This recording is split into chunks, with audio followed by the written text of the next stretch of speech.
The following program is intended for mature audiences.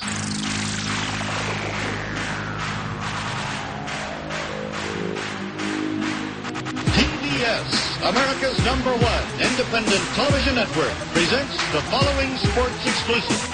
You're listening to Basically a Sports Show. Follow us on Twitter at Basically Sports. Subscribe to our podcast on iTunes. And check out every episode of the show at basicallysports.tumblr.com.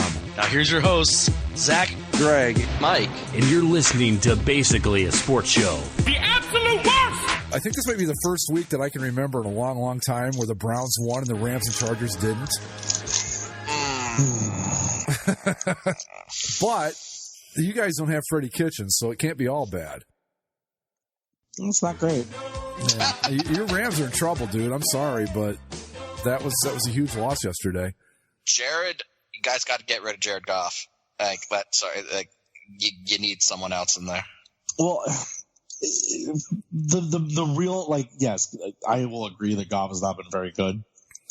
And I'm not to totally wash him away of any crimes that he's committed, at the position. But the Rams made some gambles in the offseason in terms of retaining guys on the offensive line and not retaining them. Yeah. I let a few guys go. It was clear that was a mistake kind of early on in the season. They had opportunities to diagnose it and fix it, and they didn't. And they keep going at it every week like, no, things are going to be fine. And it's still not fine. Like one of the things that Goff is just, I pointed out a while ago, and I finally seeing other people, analysts and stuff try to pick up on it, where he doesn't step up into the pocket. He kind of just stands back there and waits for guys to get open before he throws. And it's not even like pocket movement. I'm not asking him to be Patrick Mahomes. It's just like step up into the pocket, like take a step forward, and maybe you wouldn't get run into all the time. But the other problem is the offensive line's running him right back into him a lot. Like there were more than a few sacks that the Steelers had yesterday where it seemed like every single defensive lineman all met at Jared Goff at the same time. Like the whole pocket just kind of collapsed and sucked him in. Well, it's really frustrating because now the defense is playing like it should. Defense is playing like an elite unit, and the offense just didn't pull its weight. And I'm not saying that officiating calls, there were some sketchy ones that probably could have helped the Rams winning the game anyway. But still, if the offense had done its job at any other point in the game, then it's not a problem. Well, we've said it a million times on this very show that the offensive line is probably the most important thing on a football team. If you don't have that, you don't have anything. I've seen it. I don't know about the Chargers because I haven't watched them much this year. But with the Browns, everybody's like, well, Baker Mayfield's regressing. Well, yeah, because his offensive line's not as good as it was last year. Same with Jared Goff. I mean, now, granted, you can't blame the offensive line for everything, but when you've got young quarterbacks that are getting killed every time they drop back, they get jumpy and flinchy. I mean, we saw it with, what's his name, Sam Darnold. I'm seeing ghosts out there because I'm getting the shit kicked out of me every time I drop back, and it's just a problem. Hey, Sam Darnold had a good week. Yeah, right? And God, what a stupid league this is. Going into yesterday, who had the Browns, Dolphins, and Jets all winning while the Saints and the Chiefs and who else? To be fair, the Jets played the Giants in a one-score game. Not exactly right. Caliber football. I think Urinating Tree best described it as like that game's going to be a stadium full of a universe full of shit. Yeah. And didn't the Jets break out those god-awful all-black uniforms for that game too? Oh my God! Which is absurd to me. This is like New York versus New York. Like both teams should have been looking as good as they could have. Especially when you go through the trouble of naming one of your colors Gotham green. Yeah. When you play your city rival, you should probably wear the color that's... Well, you know what they should be wearing are the uniforms they wore last year, or the Joe Namath era uniforms. I don't know what the hell these things are supposed to be. Well, they should be wearing the Joe Namath uniforms forever because, Because they're good uniforms, if nothing else. Because they're associated with, like, the franchise's, like, most defining moment, which just happens to be, like, the... one of the most famous football games of all time. Yeah. So Yeah, but instead we're going to go with these things that look like I designed them, which that's not a good thing. That's not a good thing at all. If a uniform looks like something I could put together, it's not good. No, I had to design his fantasy hockey team's uniforms because right. Yeah. Yeah. I've got ideas, but I can't execute any of them, and that's what you would get if I designed the uniform. It would look like the Jets.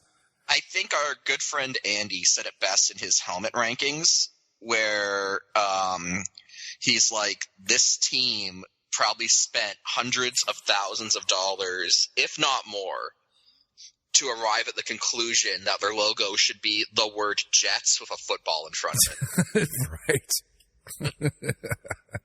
Anyway. Or as my uncle said last week, why are the Jets always so bad? It's hard to believe they were actually, for a little while in the 80s, they were kind of good. And then a little while in the early 2000s, mid 2000s, when they made the AFC championship. They've had their moments. They were also good in like the late 90s, early 2000s, even with the Testaverde years. Like they were. Yeah, I mean they've had their moments, but it's like the minute they start to get good, it just falls apart. And I know that feeling all too well, but I just don't get it. But before we get into the whole football thing, speaking of uniforms, how about those San Diego Padres? Right? They were brilliant. I don't have a single complaint. None. I think they're perfect. No. Oh, I have one. Just no. Mike, no. No. Hear me out. No complaints. My one complaint is that am I coming through? Yeah, you're good. Okay, sorry, my computer froze up for a moment there. My one complaint is that what should be the standard road uniform is listed as an alternate, and the officially stated road uniform is it should be like the alternate uniforms. Yeah, the sand pinstripe uniform, which looks beautiful, which is great. Should be the full-time road. Right now they have the road listed as the brown top with the sand pants. I mean, I think one of the smartest things the Padres did here is they kind of took a little bit from all the eras of the Padres, but it's not this weird hodgepodge like sometimes those types of uniforms could be. Mm-hmm. They have the brown and gold that everybody wanted. They have the pinstripes that were a little bit in the brown and gold era, but most people associate those with the blue and orange era of the Padres. Mm-hmm. And then they bring in the sand instead of the gray for the road uniforms, which is one of the redeeming things about that sand wave Padres set. Mm-hmm. And they put it all together into a very, very nice package. I love what they did here. Yeah, see how easy that was, Jets? Piece of cake, nothing to it. You just do what everybody wants and you're fine. What's funny, did either of you two watch the unveiling, the live stream of the unveiling? No. I did not. So when the owner of the Padres got up, he was talking that when his ownership group bought the team, he said, when we bought the team, we didn't put a lot of thought into the uniforms. And it's like, no kidding. It showed. I would say you didn't put any thought into them, but that's just me. Yeah, but these are great. I can't think of a thing. I mean, there are obviously you can nitpick if you want to. Like, I would be okay without the pinstripes, but I think they look great. I'm good either way. I love the pinstripes. I love them. I would have been fine with a gray road uniform, but I think the sand looks really good too. Nice and unique. Yeah, it's everything's just I can't find it. I mean, again, little minor things that I'd be okay with either way, but. If you don't like these, I don't know what to tell you, is all I can say, because this is what they, as I said on the boards in the thread about these uniforms, they said they finally look like the Padres again, which was all I ever hoped for, because when I was growing up, that's what they wore, was the brown and the gold, and then for a while they had like orange highlights. Those were the Taco Bell era uniforms, and right through to the, I guess to the navy and orange, I mean, which was what, in the 90s? Yeah. So I mean, most of my life, they were the brown and gold Padres. I mean, when I saw them play the Tigers in the World Series, they were brown and gold. And to me, when they went away from that, it's like, we're not the Padres anymore because that was your claim to fame. You know, not all the iterations of the uniform worked, but the color scheme was always, I thought, right on the money, especially for a team called the Padres. You know, and these are perfect. I got no complaints at all. I can't wait to see them in action. I think the thing that's the most striking is if you open up the Mothership article there and you scroll down to the comparison of putting the current or the now current brown uniform next to last season's brown uniform. Yeah. It's the difference in the shade. Yep. Like the previous one, it's brown, but under the light it's faded and kind of has almost a green tinge to it. Mm-hmm. And this new brown is just so rich and dark and it's not like dark, like black dark. It's a rich chocolate brown. It's rich chocolate brown, exactly. Yeah, it looks great. I'm sure I went into the thread, made my statement, and left because I can't get into the whole people arguing and stuff thing about it. But nope. Responses have been actually pretty universally positive. Yeah, good. There hasn't been any. There hasn't been any dissent. Well, I knew when Lights Out liked them too. I thought these things are a really big hit because if he likes them, that means everybody likes them. And he's like, these are great. They're perfect. Leave them alone. I'm like, oh my God, I'm agreeing with him on a new uniform. This is either they've hit it out of the park or I've completely lost my compass on what I think is good. I don't know which, but judging from the response, I think that, they did a fantastic job with these. Unbelievable. Let's talk about why the Clippers look dumb again, because they do. Although, in fairness, their Buffalo Braves throwbacks looked very nice, but then again, they always do. So. Yeah, I'm waiting for them to go back to the powder blue and white Braves throwbacks. I'm waiting for them to break out their Compton uniforms and. They haven't worn them yet, have they? No, they're not. They haven't. But speaking of basketball, I'm very sorry, Zach. It's fine. The Lakers are doing just fine. One loss to the world champion Raptors. I can't be mad. We lost to the world champions. Yeah, exactly. It's an honor. The reigning and defending champions of the world. Undisputed, one might say. Kawhi Leonard's such a robot, man. He's. I'm glad that he's not the best player in the league because the NBA would be worse off for it. So he's a very nice guy, but like they ask him, "Hey, you're playing your old team again tomorrow night. What's that going to be like?" Oh, it's not like playing any other team. Well, no, it was actually really like kind of like. And I said this, that I didn't have any ill will when he left because legitimately he did a lot of great things with the Toronto Raptors that, Right. But at the same time, I'm like, oh, we're playing Kawhi. Like give me come on, let's get some juice going. Like, let's get some excitement. And it's like, so I'm like, oh, Kawhi Leonard playing former team. And I read the article on ESPN and it's like, Kawhi said he's looking forward to facing the Raptors. He's like, yeah, it's going to be great to see the guys again. We had a great journey. Love the city. Can't wait to compete. And I'm like, oh, okay. Go We the North, go Raptors.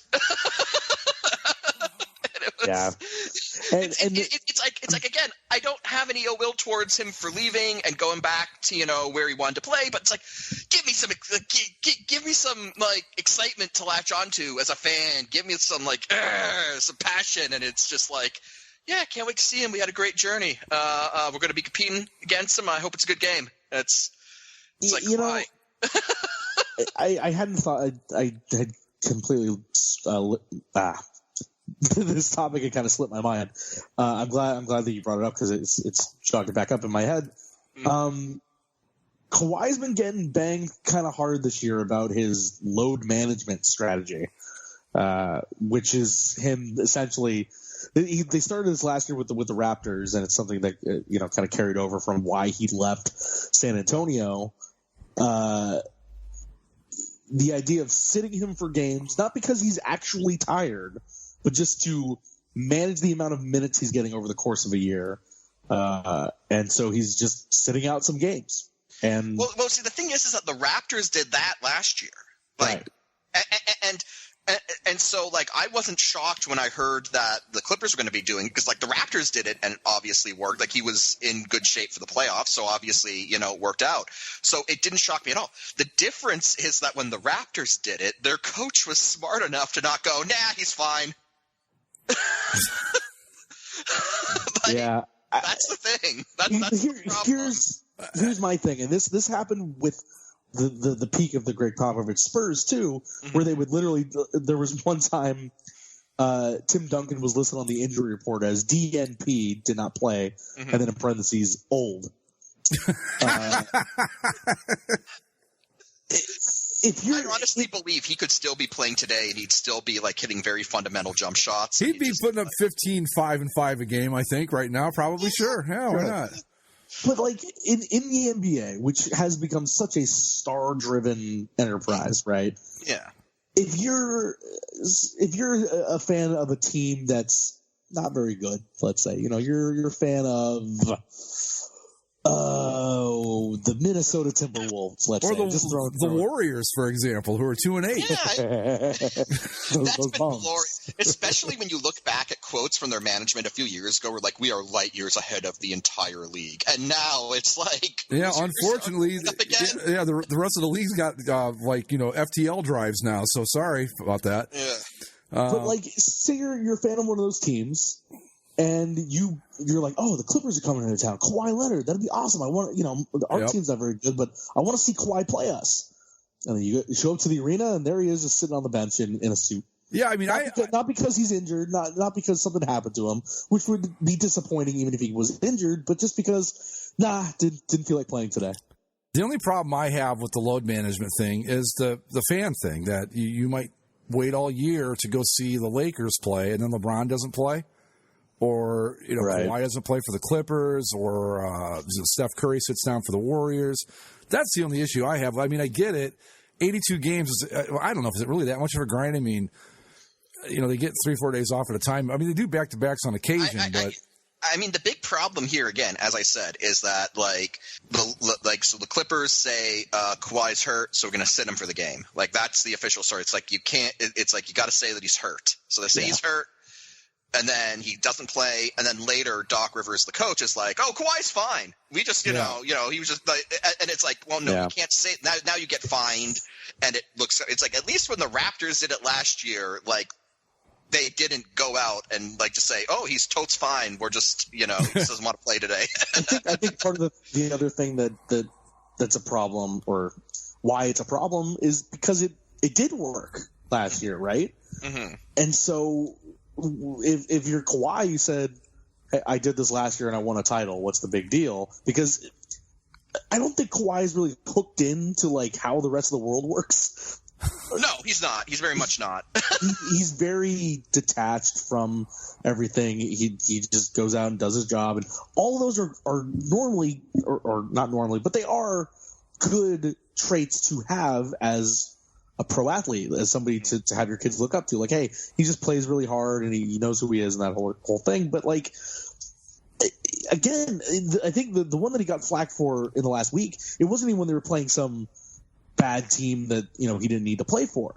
It was a nationally televised game against the Bucks, who are a top team in the East. I mean, to be fair, he beat him 4 times at the end of last season. So I know.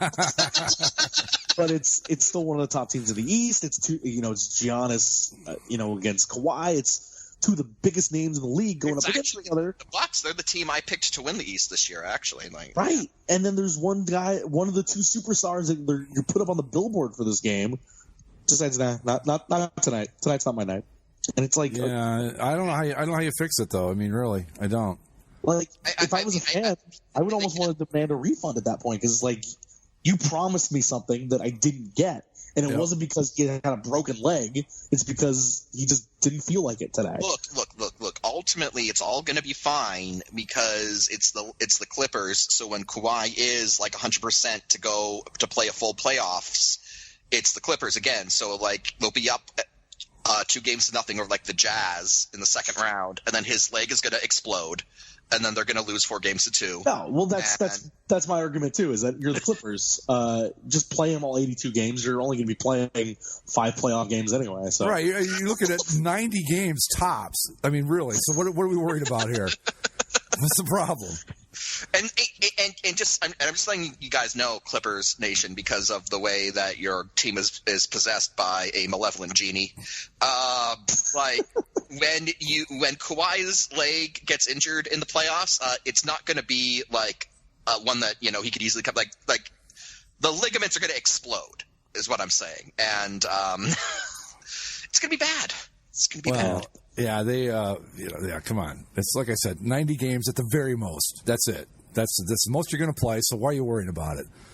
But yeah, they could at least have fun with it. Like Zach said, like when the Spurs did it with Tim Duncan, just be like, I don't know, Kawhi Leonard, like parentheses, tired, not up for it tonight, like, not feeling it. Yeah. I really don't know how you fix it. I don't. They did it with LeBron James too when he was still here.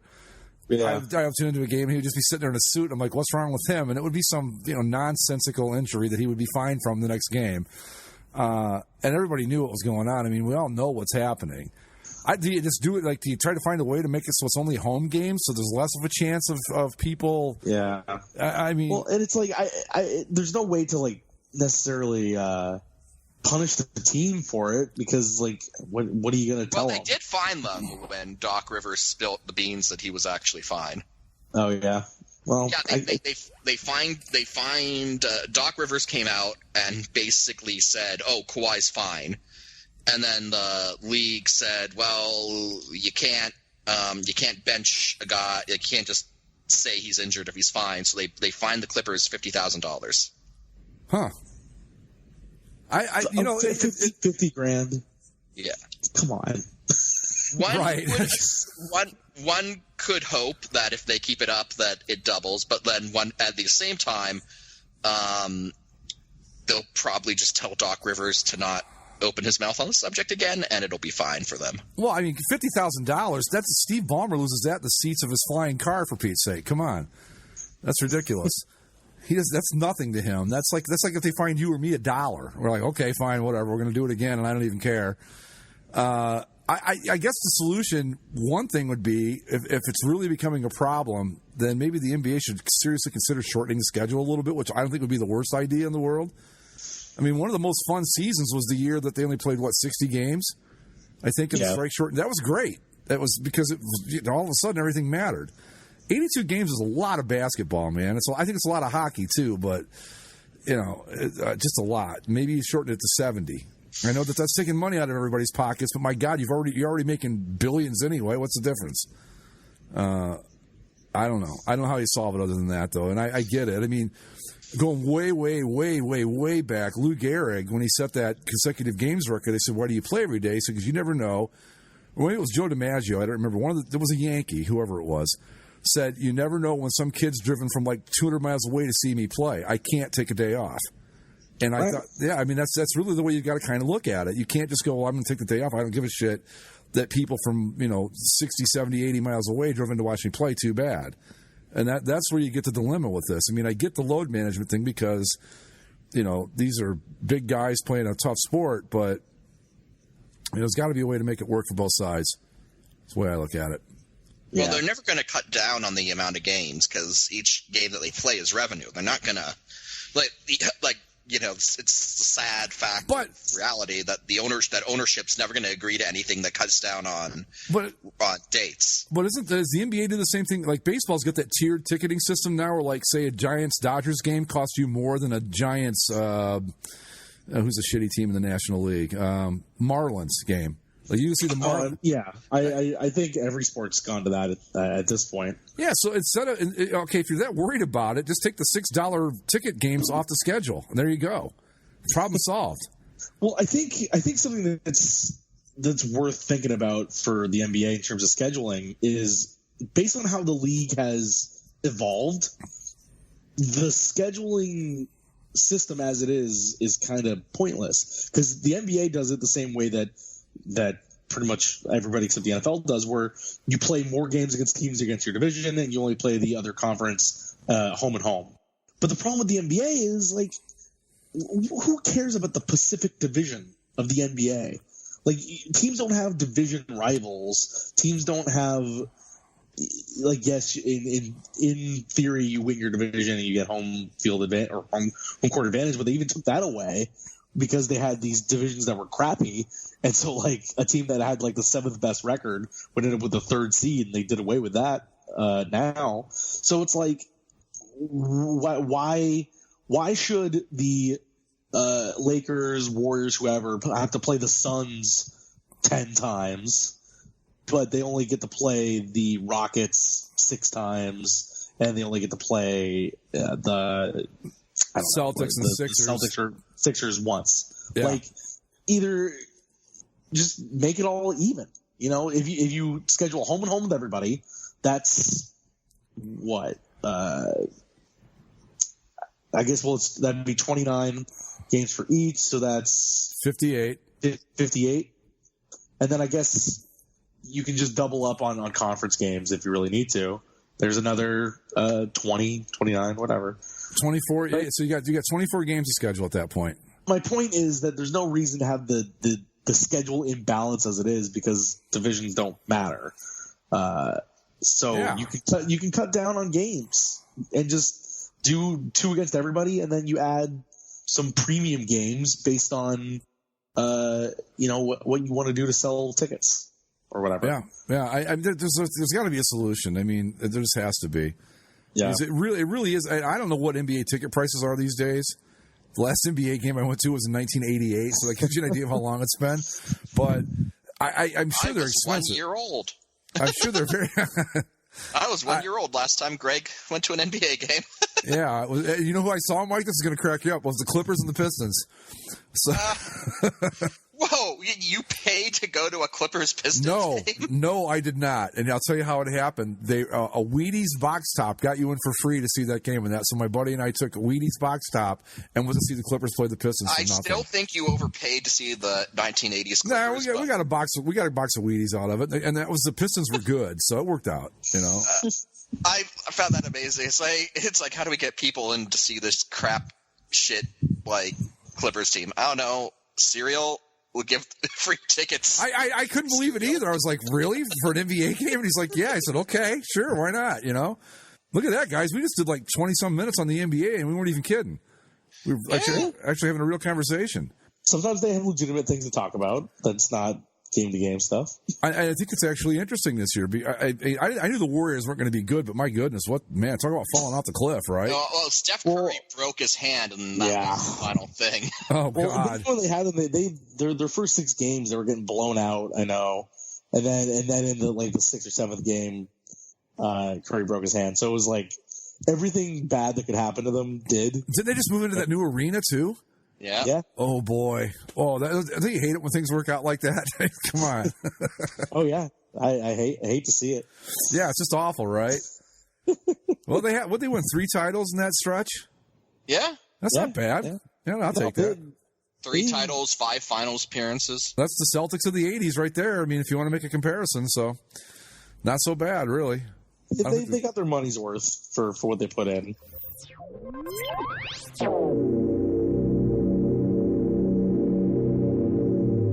There's this documentary out called, I think it's called I Know That Guy, and it's all about actors like that you know them in the minute you see them, but you couldn't tell what their name is if somebody put a gun to your head.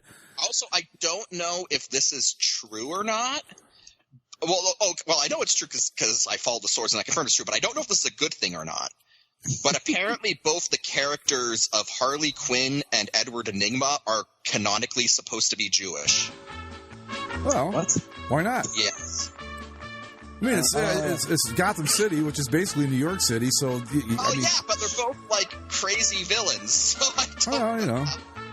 I'm sure that's happened somewhere down the line. There isn't anything about either of them that I would say, oh, yeah, that's a Jewish trait. They're just people, I guess. I don't know. No, I could understand going crazy. I don't know.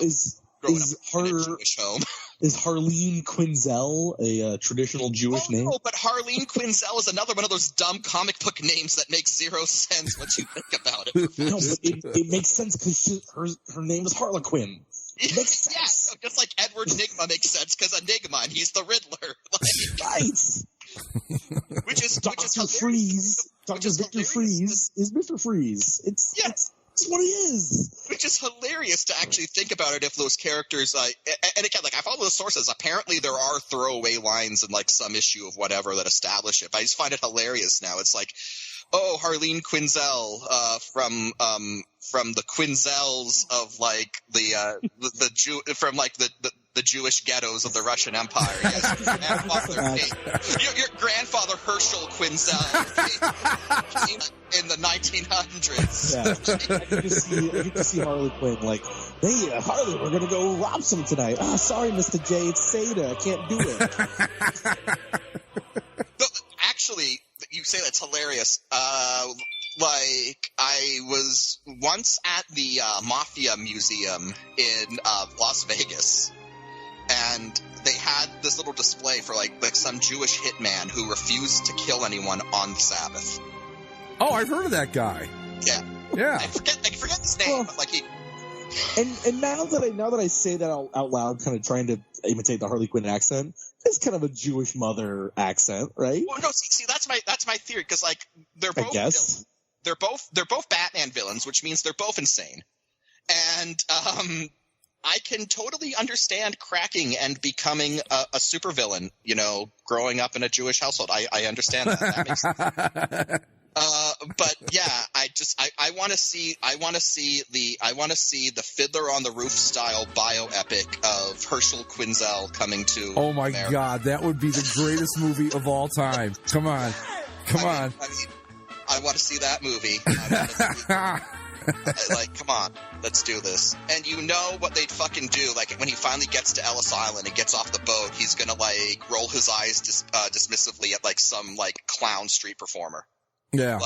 Come on, let's do it. Come on. Well, I've seen the TV show Gotham. I know you people love that fucking level of foreshadowing. The less people talk about Gotham, the better. Okay, so Gotham. I watched the first 2 episodes when it came out. Yeah. And I was like, this is garbage. I'm like, fuck it. Yeah.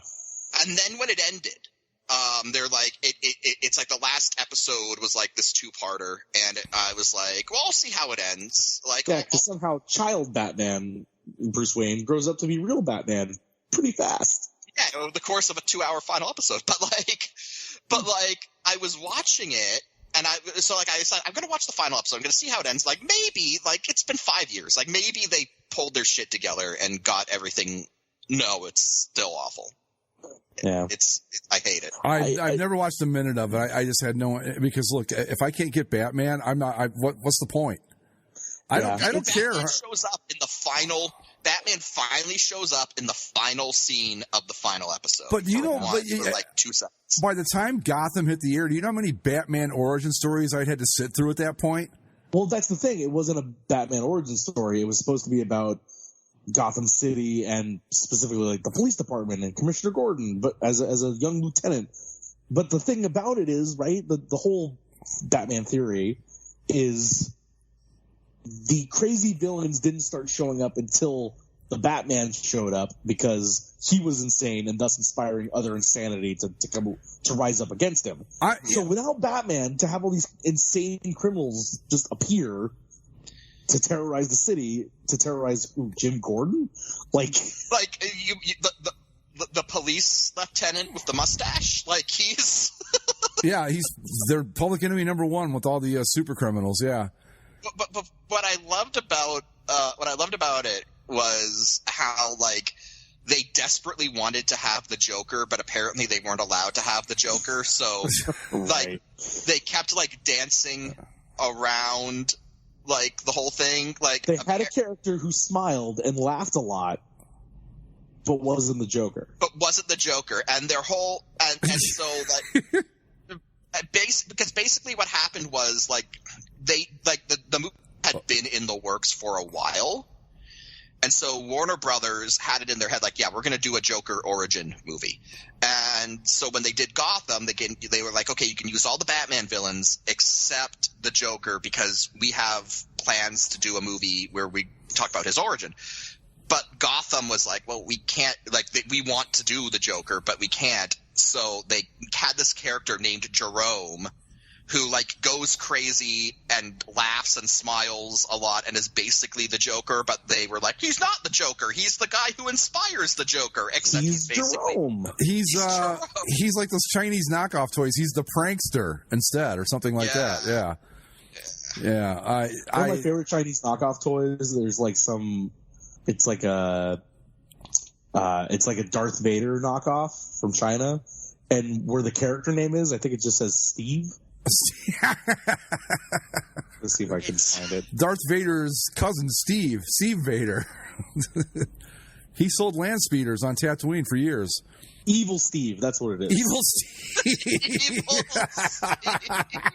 That's my favorite Star Wars character, Evil Steve. Evil Steve, you better believe it. Evil Steve.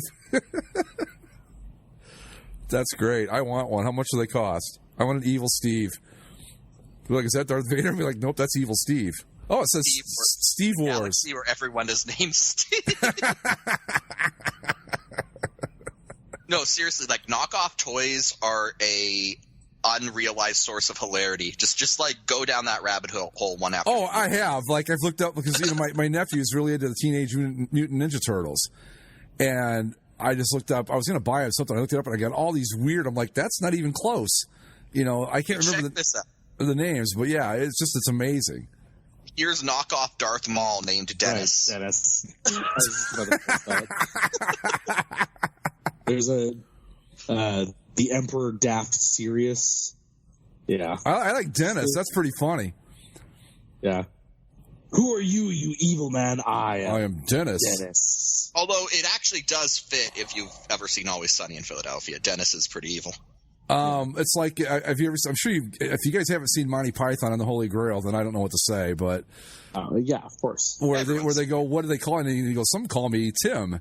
It's just that kind of thing. Dennis, Tim, yeah, it's perfect. But knockoff toys are the greatest. I've got to have an Evil Steve. I just have to. I've got to get one. Like Mike said, you go down this rabbit hole and it just doesn't end, man. Yeah, it's awesome.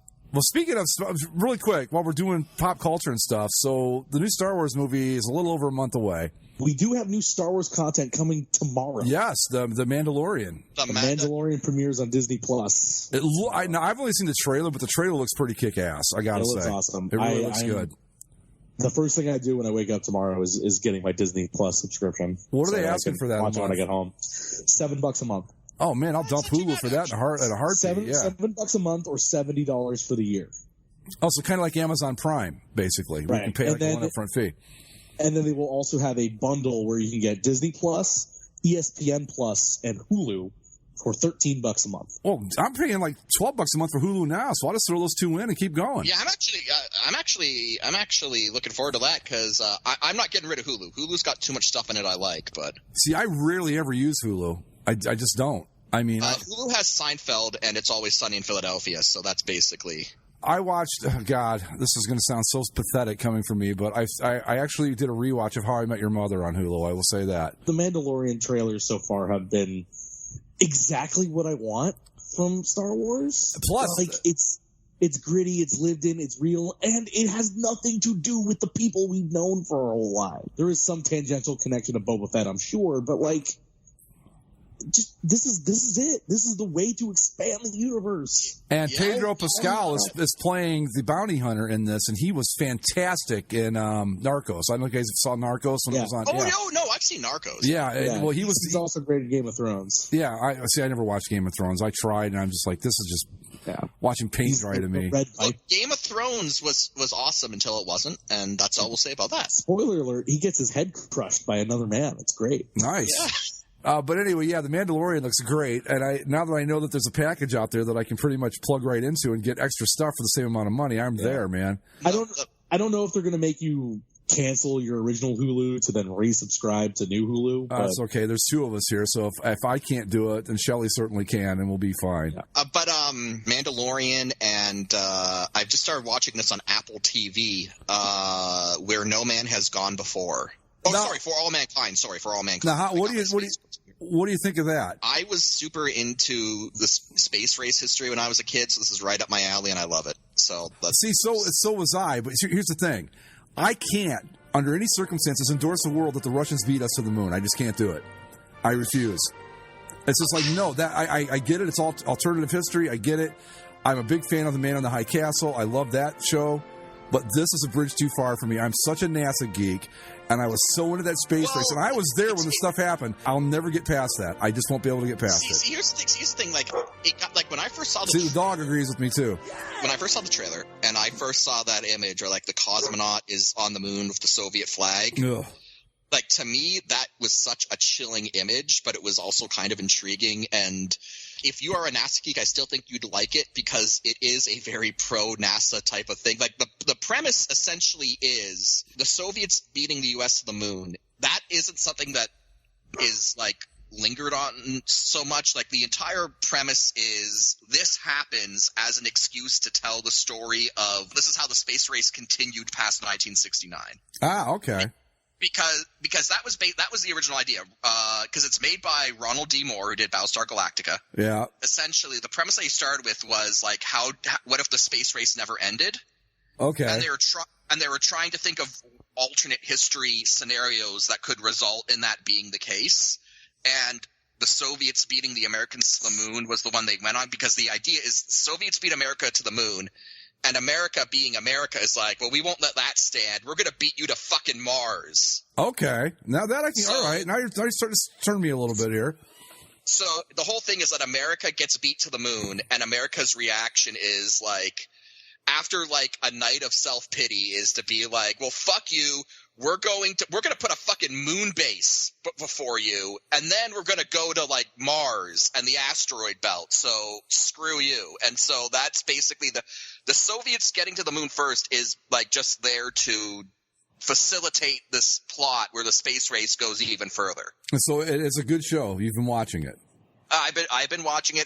It's good so far. I would recommend it, especially if you're someone who's into like NASA history and whatnot. Like they really do kind of respect that. So okay, check it out. I will give it a look because, like I said, I as soon as I saw the premise, I was like, I can't go there because I was there when it all happened. I mean, I was only 7, but when they landed on the moon, or 8, 7, 8, I don't remember, but. It was like, that was my childhood, man. I mean, all my toys are like rockets, like Gemini rockets and Mercuries and Saturn V's and the whole bit.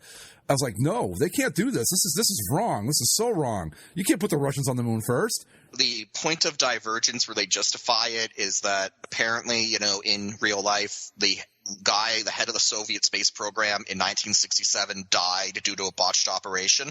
And so the point of divergence is that the operation is successful and he survives and he's able to work out, because the Soviets did have a moon rocket and they tested it and it blew up on the launch pad. Yep. Like it was. And so the premise is 1967, the guy who's in charge of the Soviet space program doesn't die. And so he sticks around and he works out the kinks to the rocket, because he had been working out the kinks to the rockets for like the past 10 years at that point. Yeah, because the N1 had like 30 separate engines or something like that in the first stage. The N1 had 30 separate engines, and it blew up because 30 engines firing at the same time, it's really hard to coordinate, and it didn't, and they couldn't do it, and so like it overloaded and blew up on the launch pad. Yeah, it's actually 26. They could have done it, but Yeah. 30 was just too many, 4 too many. But it's actually interesting because the N1 blowing up on the launch pad is actually the largest non-nuclear explosion ever produced by humans. So yeah, because you know why? Because the Saturn V never fucking blew up, did it? No, anyway, it didn't. Yeah, so there you go. Take that, you red bastards. I don't think I'm ready to jump onto any of those Apple Plus things yet. I'm mildly intrigued by the morning show because I like Jennifer Aniston and it's about TV and I worked in TV. But I mean, I look at it and I go, I don't know. Right, I'm interested in that too. But it's like, I think it's just one streaming service too many.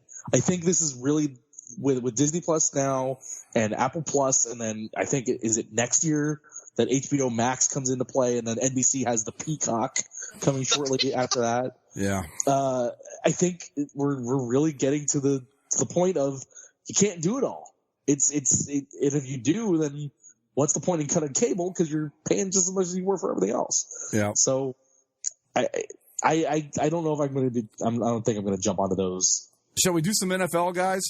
Oh, I guess. All right. Yes, I think this is more fun, but we probably should stick to a little bit of sports. We talked about the NBA. We did, didn't we? Yeah. we could take the bold step and just go and screw the NFL and not talk about it this week. No, but all right. Well, we will do the NFL. Da da da da da da da da da da. Oh yeah, and I forgot the Seahawks. Josh Gordon off of waivers. Oh, that's right. The Seahawks picked him up, didn't they? Mm-hmm. That's interesting. I wonder why the Patriots dropped him. I mean, was he having issues again, or they just decide that Mohamed Sanu was the better option? Probably the latter.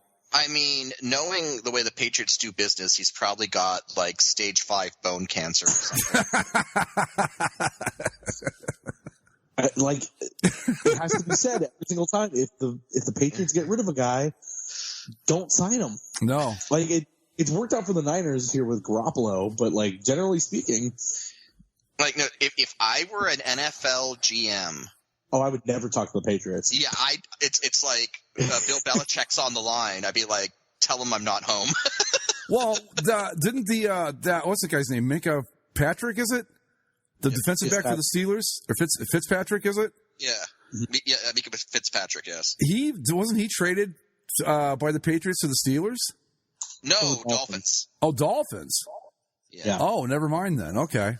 I thought he came from the Patriots for some reason. Oh, but yeah, the Patriots are never going to give up that guy. What am I talking about?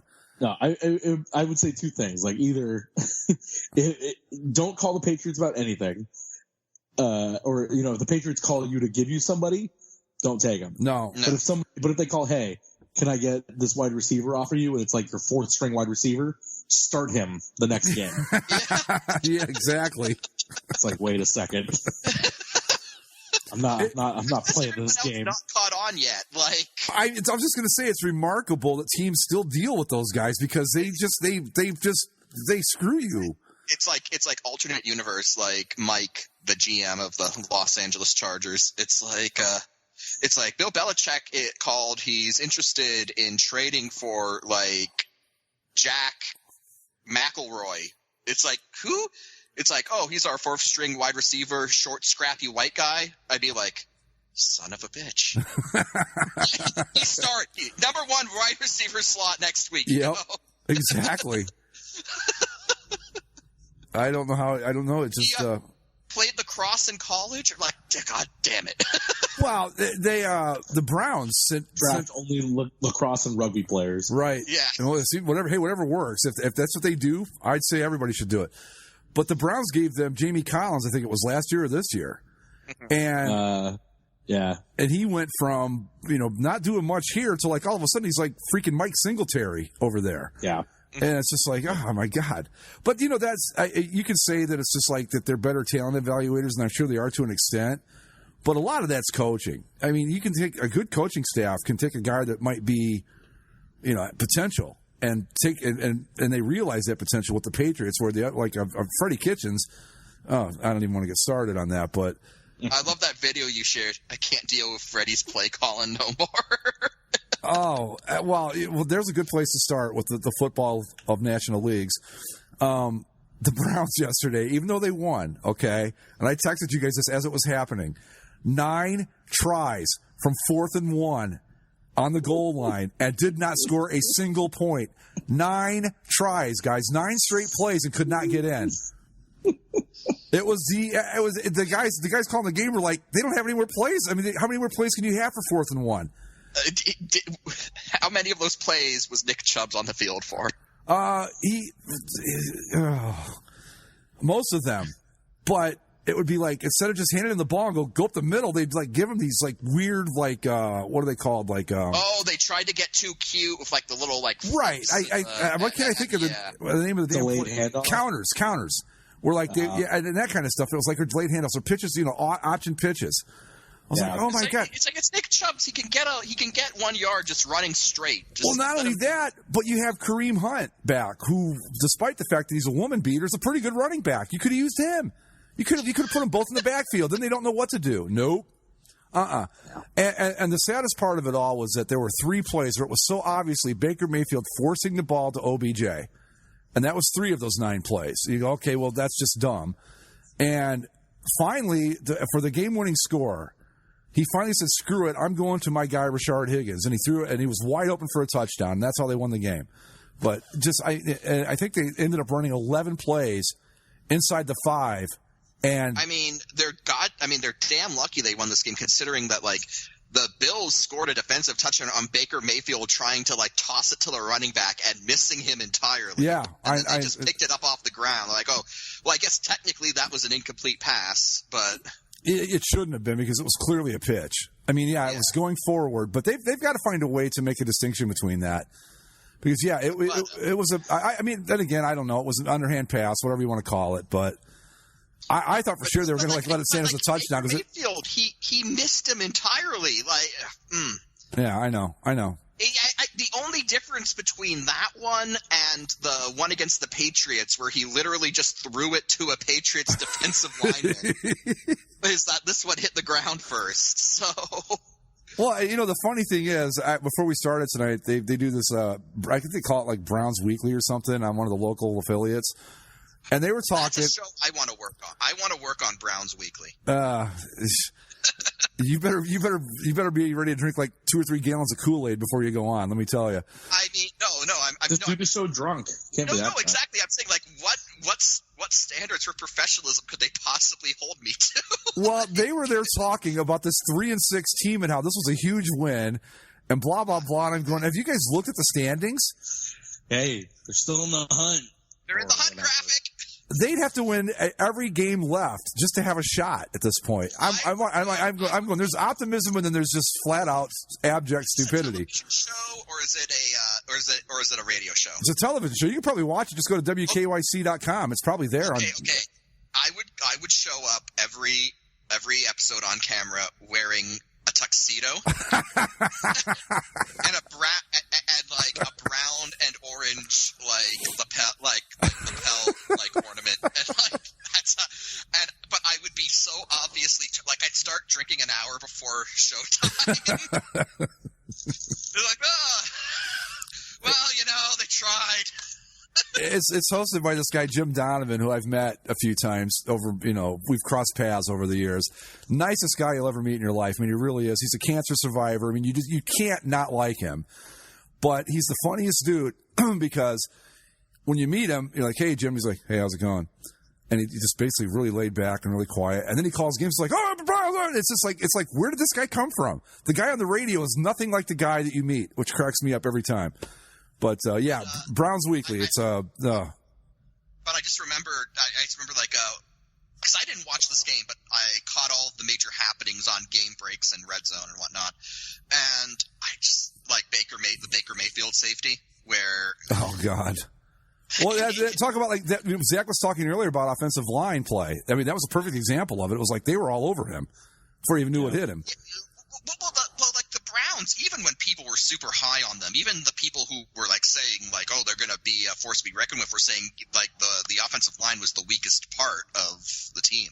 Yeah, well, how many teams do you know that go to the Super Bowl with their offensive line as being the weakest part of the team? Not many. Yeah, I don't think any really. But I think that was the safety was what prompted you to be like, yeah, just fold the franchise. We'll try again in 10 years. No, the 10 plays inside, or the 9 straight plays with no points is what I'm like, fuck it. That's it. I'm done. It's over. I don't even know what to say. But I will say this. Like we're ragging on the Browns, but they did win, and I have to say this kind of makes me concerned for the Bills going forward because their defense is top notch. The Bills' defense can hang with anyone in the league, but that offense is not good. I feel like with as error prone as the Browns were, and they didn't turn the ball over, but they still had plenty of mishaps. With as bad as the Browns offense was yesterday, partially because of the Bills defense, like any offense worth their salt could have won this game for the Bills, but the one that they have just isn't that great. Well, the funny thing with the Bills, I watched the whole game, and they show flashes of having an offense. Like for a drive or two, you go, these guys are pretty good. And then all of a sudden, it's like they couldn't – the ball wouldn't hit the ground if he threw it straight up in the air. I mean, that's how bad it is. Just like, I don't get it. And I think that they're a good receiver short. I think Josh Allen – I don't know. I don't know. He's tall. He's very tall. He's got a good arm, and there are times where he shows amazing, field vision and pocket presence and all that. And there are others where you go, "Why'd you draft this guy?" So wildly inconsistent. Total idiot. Yeah, he's not a total idiot. He's just I don't know. He's a project, and maybe in a few years he becomes something. But I think they need, they really don't have a real serious threat at wide receiver. You're still running Frank Gore out there as a Hall of Fame running back, but let's be honest, his best years are behind him. He's the Tim Duncan of football, perhaps. Maybe, yeah. He's going to be out next week. It's just going to say old on the old and not feeling it. But anyway, so that was the Browns game in a nutshell. Basically 10 tries at the end zone, couldn't score a single point. And then they tried it again a quarter later, like they were like at their fourth or fifth try getting in. And they were going to go for it on fourth down again, and thank God one of the offensive linemen jumped and backed them up 5 yards, and Freddie decided to kick a field goal instead. Do you think that was intentional? Like, guys, I don't. I'm almost wondering. Like, this dude's like, "Fuck this, man! I'm just jumping up because we're not doing this again." No. Coach needs to be saved from himself. But it was the most unsatisfying win I can think of as a Browns fan. I was like, okay, well, they scored more points, so I guess that counts for something. It was just they're a disaster. They're just a disaster. Freddie Kitchens is going to be one and done. It's as simple as that. And I will say it one more time, and I promise I won't bring it up the rest of the year. But if they had given Greg Williams this job, this team would be where they thought it was going to be. I'm also going to say I'm very mad at the Browns, not just for not living up to their potential, but for making Colin Cowherd look like he is right. Yeah. Like that's in it. Like, God damn it! Like, now he thinks that he's on to something. Like, Well, I know he was not big on Baker Mayfield last year, and now he's got all the I guess evidence, for lack of a better term, that he needs to prove he was right last year. Mm-hmm. And he won't do what we did, which is like, we're going to beat up on Jared Goff or Baker Mayfield or any other bad quarterback and put some of the blame where it really belongs, which is a bad offensive line. Because you could put Tom Brady behind the Rams line the way it's playing right now, or the Browns line is playing right now, and he's not going to be Tom Brady. He's going to be some old dude running around for his life. That's what he's going to be. Yeah, well, yeah, but Bill Belichick would get those offensive lines to shape up. Yeah. You get 5 lacrosse players and make them just one last thing. He drafts wrestlers for his offensive line. Every time they would show Freddie Kitchens on the sideline, I'd go, this team used to be coached by Bill Belichick. That's what I would think. We went through his coaching history. It's just you have to have some experience before you give somebody the highest profile job in that respective profession. He always looks confused. That's because he is confused, because he's an idiot. He's a moron. That's why he looks confused. He's over there looking like he's trying to do like calculus or something. It's like, dude, it's football. Pick a play, call it, and let's go. And quit running these. I don't know how a guy that dumb can outsmart himself. Maybe it's not that difficult. I don't know. But anyway, let's move on. Like, you don't let a mailroom worker be the CEO. No, you don't. It's not the way it works. I will say, look at him, Freddie Kitchens, in the most stylish Browns hoodie that I think I've ever seen. Oh, see, now he's embracing that stupid dog pound. Even better. Dog pound. God. But look at him. He looks like somebody just asked him, like, what's the meaning of life, Freddie? He's like, I got to think about this for a minute. You don't have a fucking clue, dude. So just don't even bother. It's 4th and 1, Coach. What do we do? He just stares off into space. Yeah, right. I'm sure he's a nice guy. I thought he did a great job with the offense last year, but he was so not ready for this. I mean, that team is so undisciplined. They don't know what the hell they're doing. And I stand by this too. I think bringing in Odell Beckham Jr., while most teams would love to have him, was a bad idea for this team. They didn't need him. I mean, as silly as that sounds, they did not need him, because now you've got to find a way to incorporate him into an offense that already had a ton of talent at wide receiver. What do? So you get Baker forcing plays that shouldn't be forced. That when he finally said, "Screwed, I'm throwing to who's open," all of a sudden he looked like Baker Mayfield again. It was just, and Odell had some catches yesterday. I'm not saying he's a bad player or anything, but this isn't like adding Kevin Durant to the Warriors here in this case. But anyway, let's get off these idiots. We talk about them too much anyway. They won, good for them, but whatever. Let's go back to Thursday. Not to necessarily bag on you, Mike, but the Oakland Raiders are 5-4. How is this happening? Did we all underestimate Gruden? I think we may have. The Oakland Raiders are in the hunt. Is John Gruden secretly actually still competent? Well, he is the biggest question of all. Are the Raiders the good bad team? Because there's always one good bad team and one bad good team. But how are they doing it? It's either them or Buffalo, right? I think you put the Raiders in I'm taking the Raiders every time. I don't care where they play. Unless it's in a blizzard in Buffalo or something, but just neutral site, the Raiders are going to beat them every time. I don't get it, because I mean Derek Carr is okay, and that's like on his best day. Yeah, he's good. They've got the rookie running back, and then they've got a bunch of wide receivers that I've never heard of. But I think we underestimated Gruden. I think you're right, Mike. I think we just thought, well, the game's passed him by, and blah blah blah. Yeah. And he's not the best coach in the league, definitely not. But he's serviceable. Like he's getting them to at least play football in a correct fashion, which we thought was going to be a tall task. It helps again that they're playing with a last place schedule and all that, but it also helps when you're playing a Chargers team with Phillip Rivers, who is just cooked. He's like, done. Phil's got that 1,000-yard stare going right now. It's just like he's Phil, retire. There's no way he doesn't retire after this year, right? Phil, retire. Go spend time with your 10 kids. He doesn't want to be with this team when they eventually play in London, right? Oh God. No, I want to talk about that after this, because Phil, I love you, but you don't deserve this. All right, you were a very talented quarterback whose prime was wasted on this gaggle of idiots. And you don't deserve to have to go through this punishment, Phil.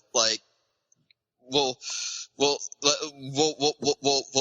pay your respects, but you gotta call it a career, because it's over.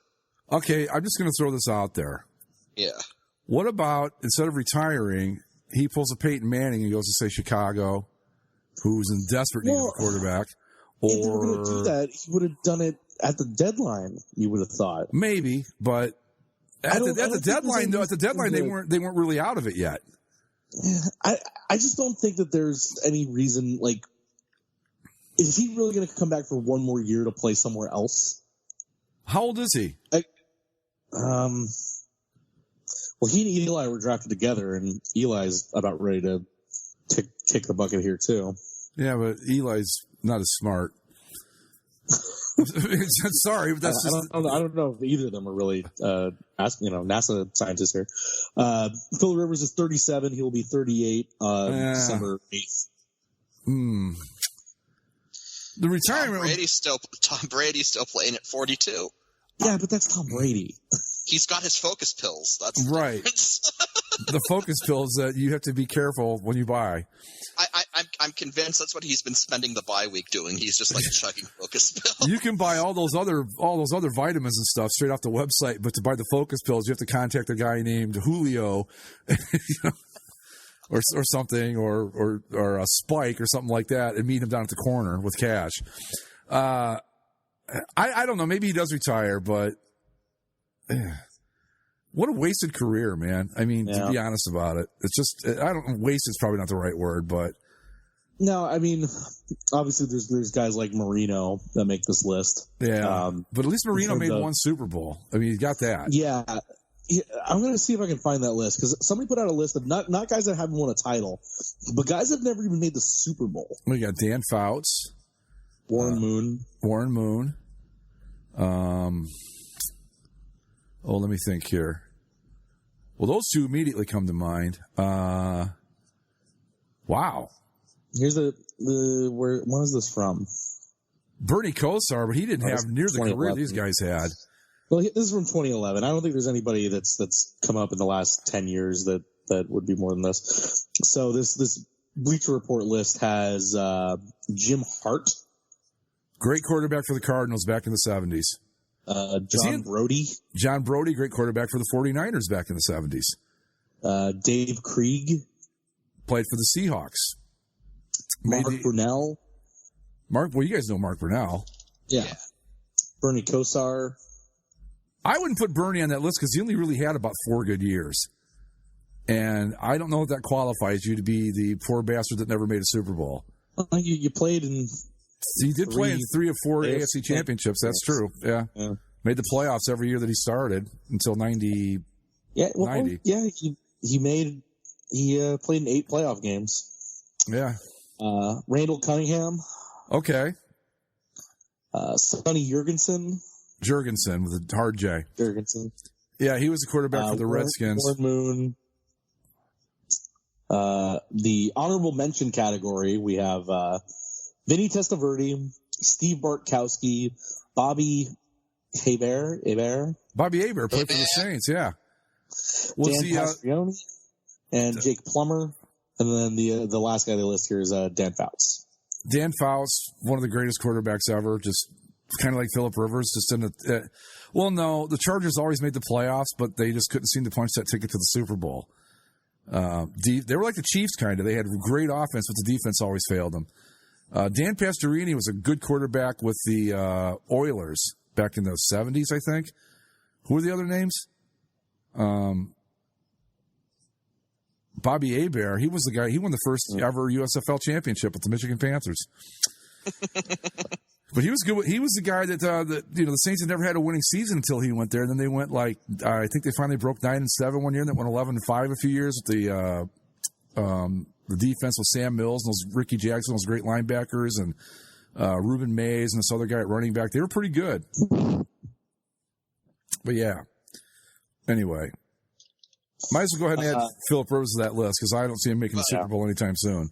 But I will say it was kind of cool to see John Gruden celebrate with the black hole. Yeah. For the final primetime game in Oakland. That was neat. Yeah, I don't know how he's doing it. I think he made a deal with the devil or something because we watched Hard Knocks. Nobody thought this was going to happen. No. Come on. The ratings are a nightmare. Maybe purging Antonio Brown was what they needed to do. It got everyone else on the same page. Could be. Could very well be.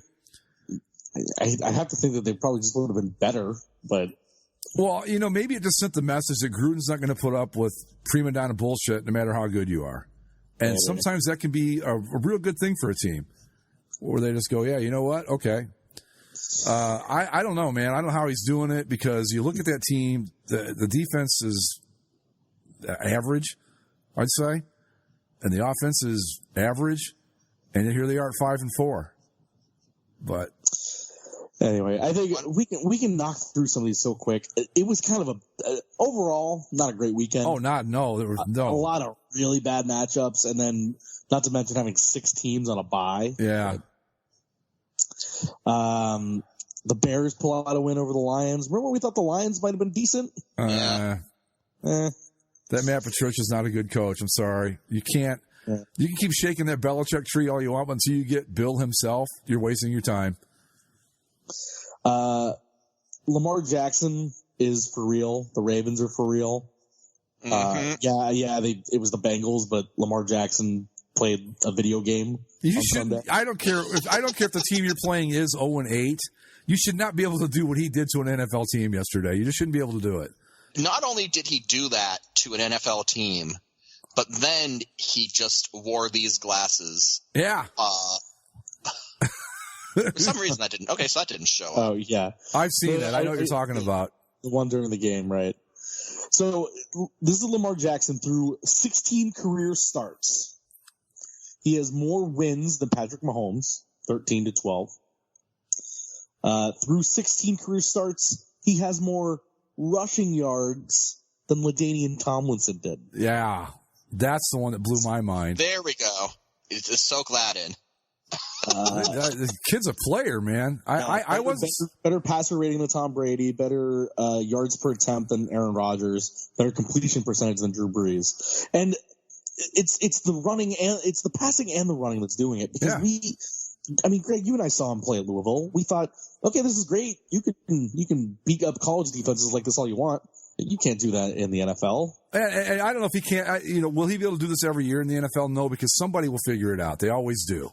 Yeah, we saw eventually have to go back to just being a pure passer.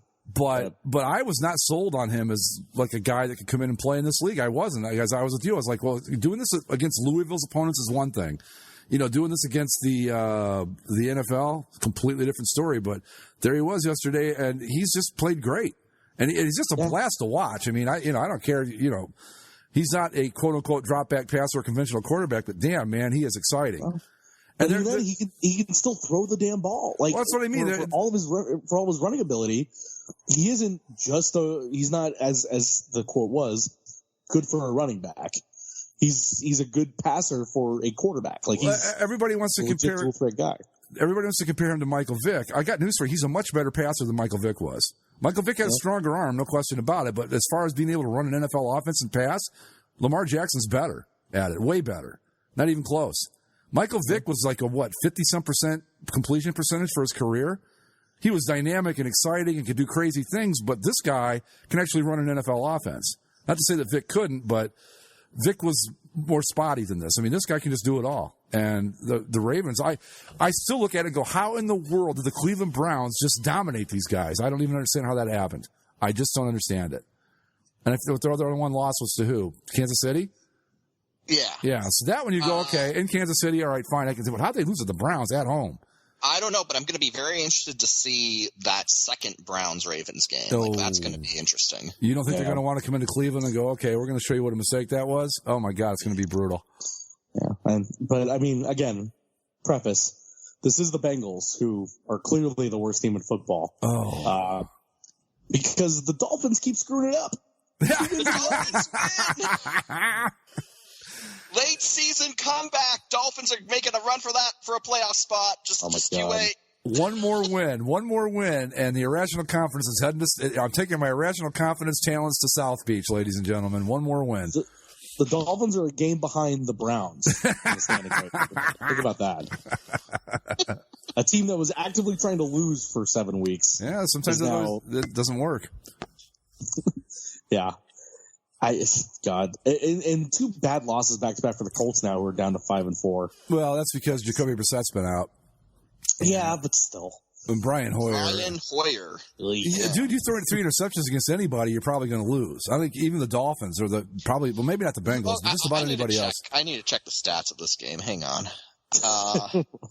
Ryan Fitzpatrick, no TDs. Interesting. He didn't have enough time to prepare. I mean, it's a 16-12 game. It doesn't sound like, art. Well, I mean, the way that I look at it, okay, so Ryan Fitzpatrick, 21 for 33, 169 yards, 0 TDs, 1 interception. Wow. But he won. Hey, well, that's my question. If you're a Dolphins fan, are you happy about this? Oh, no. See, I don't know if I'd be too upset because where did I hear this at? They're not really worried about getting the first round pick. They just want to have a lot of picks in both rounds, like the Browns did, Yeah. But I guess. But they're not going to get the number 1 pick now. They're just not. No, because there's no way that the Bengals stumble backwards into 2 wins. Nope. And I don't know. I don't see the Giants. I mean, maybe they win 2. Yeah, and then you have the Redskins who have 1 win. Well, the Giants and the Jets both have 2 wins right now. Well, and don't forget now, you got to take this into consideration too. Miami's going to beat the Browns. They're going to get at least 3 wins this year. Yeah. Well, and the funny thing is, all of a sudden, the Bengals now have a 2-game lead on the first round pick because you have the Jets winning, or they have I guess they are only 1 game ahead with the Redskins, but the Jets win, so that's 2 wins. Yep. The Dolphins win, that's 2 wins. The Giants were already at 2 wins. The Falcons with 6 sacks against the Saints for a 26-9 win. They now have 2 wins. How did that happen? I don't know. I mean, every team always loses like 1 or 2 stupid games a year. That's just got to be the same stupid game, right? This was in New Orleans though, and Drew Brees in his 2nd week back. Like, I know. I think it's just one of those dumb games. Just go, okay, we weren't going to go undefeated. We weren't going to go 15-1, and this game won't mean a thing in January. I hope, for their sake. Let's talk about your other team, Greg. How about the Packers? Hey, 8-2. Yeah, 8-2. Not so. I was kind of getting to this point. I was telling this to Zach before we began recording this segment. This game is Exhibit A for why NFL football would be so much better if all of the referees died. Because the refereeing has been just so bad across the board this year. Yeah, I watched the end of this game. All right, and Aaron Rodgers got tackled, and they called roughing the passer on the Panther who tackled him. Which was bullshit. And then the Panthers, had a chance to tie it at the end of the game. And it was like 4th and goal, and they failed. And like the refs came out, and it was like, oh, we're penalty on the Packers. We're gonna they get 4 more downs, and then like before the Panthers could start a play again, the refs came out again because there was some issue. It's like the goddamn referees in this league need to throttle it back because it's gotten to the point where every goddamn drive is just riddled stop start with this nonsense. Well, I can tell you part of the reason why that was going on in the Panthers game yesterday is because I was only able to listen to it on my SiriusXM app. Then I listened to the Packers broadcast. When I would hear the referee come on, I refer to him as the hanging ref. He's the guy that he calls everything he sees, regardless of whether, a guy could be holding 80 yards away from the actual play. He's still going to call it. And I thought, this is bad for both teams. So that's part of it. I didn't, there was no conclusive angle, but it sure seemed to me like McCaffrey got over that line on that final play. I thought. It's one of those cases where it looks like he did, but because of the way that the bodies were, you couldn't see the ball, and so there was no conclusive evidence. Yeah. You can blame, what's his name, Curtis Samuel, the receiver for the Panthers, stood right in front of the camera. So the best angle you had, he blocked out. But I would have, they called that he didn't, but it sure looked like he got there to me. Mm-hmm. They still have to make the 2-point conversion to tie the game, obviously, but Packers are 8-2. They've benefited from some officiating, and you're right. The officiating is atrocious this year, not just for helping the Packers, which it's really hard to make the case when the officiating is always going in the way of teams like the Steelers, the Packers, the Patriots, the Cowboys, and teams like the Titans and the Browns and the Chargers don't see the benefits of it. And you go, well, what's wrong with this? What's the problem here?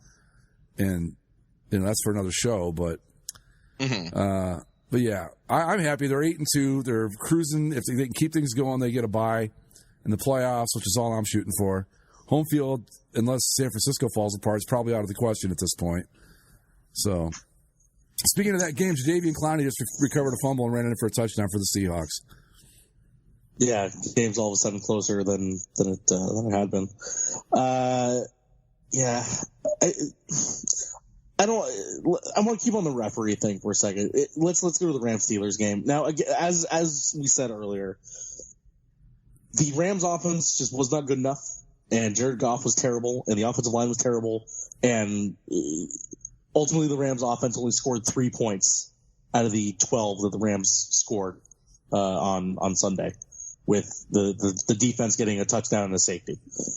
However, the Steelers were gifted a touchdown, and the Rams were also denied an opportunity to play for a touchdown late because the late one was probably should have been a pass interference call, and it's ticky-tack maybe, but I understand why they don't call it, but it's also something that I've seen called 100 times, and there's no reason it shouldn't be. But, there's no reason for the Rams to challenge it because the referees just aren't overturning pass interference calls this year. Despite the ability to put that in there, the referees are just sticking with their call no matter what the evidence shows. I think it's going to take like a call in the Rams-Saints game last year for them to actually change it. It's going to have to be that blatant. Right. Which is like, if that's the case, then why are we why give them the opportunity? Yeah. And then secondly, the thing that the referees have done more this year because of plays that have happened in the past, and we saw it happen to the Rams and Saints again this year with the fumble that got called down that should have been a touchdown, right? Yep. Mm-hmm. This is an instance where it was the other way around, where it was, to me and to plenty others, clearly an incomplete pass. Like, yeah, the ball got jostled as Jared Goff was throwing it, but the ball went forward. It wasn't spiraling, but the arm went forward. The arm pushed the ball forward after it was knocked loose. It's an incomplete pass. But because the referees just let it play, the Steelers picked it up, ran it for a touchdown, and because they let it play, and there wasn't conclusive evidence to say otherwise, just say, yeah, sure, it's a touchdown. And it's like, if it's one of those plays that if they had called it an incomplete pass, it would have been an incomplete pass on a review. And but they called it a fumble, and on review, they didn't have enough to say it wasn't a fumble. So what are you supposed to do? And in a game that ends up being decided by 5 points, in a game where the offenses didn't really light the world on fire, those are important plays. That in tight games like that, the referees are the arbiters of which way the game swings. Exactly. Which is not where we should be. And again, I'm not blaming this entirely on the referees in the Rams game because they just flat out weren't good enough. The defense was great. If the offense was just like half of an offense even would have been, acceptable. Yeah, but the reality is, and I think that, I'm hardly the only person you're going to hear say this. If you're playing the Steelers, if you're playing the Cowboys, if you're playing the Packers, sure. If you're playing the Patriots, you better plan on you're playing 18 guys that day. And you better play your best, most disciplined game, or you're going to get screwed. I mean, it's as simple as that. We saw with the Lions and the Packers game way back in whatever week it was. The refs basically gifted the Packers that game. We saw it with that. I was only kind of half paying attention last night. That play, they called that a pass or a fumble? Because the highlight I saw, I'm like, well, that's clearly a pass. Which thought one? The Goff one, yeah. Yeah, it was a fumble. Really? Yeah. Because his arm is moving forward when he gets hit. And, the ball doesn't spiral out of his hand. It kind of floats. But his arm is going forward. At that point, it doesn't matter where the hell the football goes. Well, that's and the wasn't the Browns game. It was maybe it was. They had a play like that where they blew it dead immediately. Yeah. And they brought in the rules guy. That's what I'm saying. They brought in the rules guy. If they called it dead immediately, it would have been fine. And they brought in the rules guy, and he goes, where the ball goes doesn't matter. Because James Lofton, who was the color guy on the game, said, what if the ball had gone backwards, which would have made it, like a backwards pass, which is a fumble. He said, once the arm is moving, and we have established that it's trying to be a forward pass, it does not matter where the ball ends up, period. So it can go sideways, backwards, wherever. If it's a forward pass, it's a forward pass. Where the ball ends up does not matter. And I looked at that Goff play, and I didn't even, like I said, I was half paying attention. And I thought, well, that's just clearly a pass. You know? And then with Baker Mayfield and the Browns and that forward thing, I thought that's a handoff. That should be a touchdown. And it wasn't. I mean, I get the logic behind it, but there's no consistency. There's horrible calls every week. I don't know. And it sucks that it's one of those things that everybody just has to say, well, all the calls are bad, so just deal with it. But that's not the world we live in. No, swallow, like in the NHL, they nobody will admit this, but they swallow the whistles as the games get more important. They let them play more. All I'm asking in the NFL is just let them play, you know? If it's a really obvious call, of course, call it. But you could call holding on every single play on the offense, probably on the defense too. But it's like they seem so arbitrary. Like, okay, on this play we're going to call it, on the next 3 we're not, or we're going to call it 5 times in a row, or we're going to call pass interference 3 times in a row to get a team down the field, and it's a bad look. Whether you want to make the argument that they're influencing the outcome of the game or not on purpose is up to you, but it's a bad optic for the league. It just doesn't look right when you see teams benefit hugely. And I'm not just talking this season. I'm talking over the past 4 or 5 years. Teams, the marquee teams seem to benefit from this stuff, where the teams that aren't marquee teams get screwed by it. Maybe I'm wrong. I've got nothing to back that up as far as evidence goes, but it sure as hell seems like it. It's like one of those things that I can't prove, but I know it's true kind of things, Let's bring it to Congress. They always leave. Yeah, because that's what they need to be worried about right now. No, the NFL just needs to go, you guys need to swallow those whistles and let these guys play. Yeah. Simple as that. But as to the result of it all, the Rams are in a predicament now because they're 2 games behind the Seahawks and Vikings for those wild card spots right now, and it's nowhere to be. I mean, it's not even. They're 2.5 games behind the Seahawks. Let's see what happens tonight. If the Seahawks do indeed lose, then it's still 2 games. But it's ground that can be made up. But I don't know what the hell happened to this offense, and I want to say it's all the offensive line, but clearly there is something deeper than that because the line isn't good. Goff has been bad. Is it because of the line? I wanted to think so, but he hasn't made some of the best decisions this year. And then nobody knows what the hell is wrong with Todd Gurley. Well, I think you go back. I think Todd Gurley didn't touch the ball once in the 4th quarter, and he didn't even get on the field for 2 of the 4 series. Well, running backs are every bit as dependent on a good offensive line as quarterbacks are. Sure, but to not have him touch the ball in the 4th quarter of a less than 1 score game. Yeah. Like, to not even have him on the field for 2 of the 4 fourth quarter drives is I don't know. And the worst part is the Rams aren't saying anything about it. Todd Gurley is being more and more confrontational. Maybe not confrontational, but uncooperative with the media. To get back to the officials for a minute, guys, watch. They're about to screw the 49ers here. I'll keep an eye on it.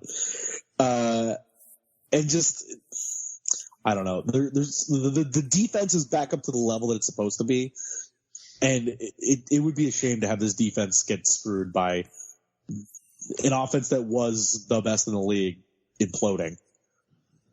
Yeah, I don't. Maybe Mike's right. Maybe Goff is the problem. I don't know. It's just the league is so weird this year. It's just like the minute you think you got it figured out, then crazy stuff starts happening.